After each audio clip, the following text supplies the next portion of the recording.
ตามทอดมานาที่ลูกเปรี้ยมือจะปรึกนะเมียวเมียวเมียวเมียวเมียวเมียวเมียวเราประมาณก้องแต่ก็เราเอาที่ติดที่ดูแต่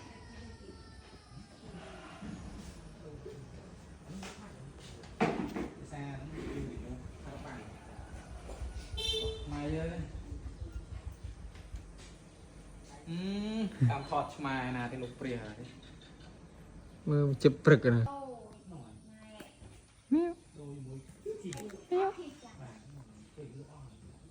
เมียวเมียวเมียวเมียวเมียวเมียวเมียวเราประมาณก้องแต่ก็เราเอาที่ติดที่ดูแต่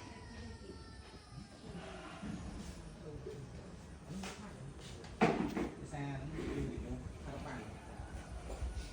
มาเยอะตามทอดมานาที่ลูกเปรี้ยมือจะปรึกนะเมียวเมียวเมียวเมียวเมียวเมียวเมียวเราประมาณก้องแต่ก็เราเอาที่ติดที่ดูแต่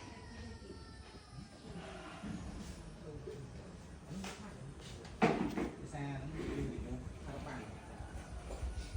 มาเยอะตามทอดมานาที่ลูกเปรี้ยมือจะปรึกนะ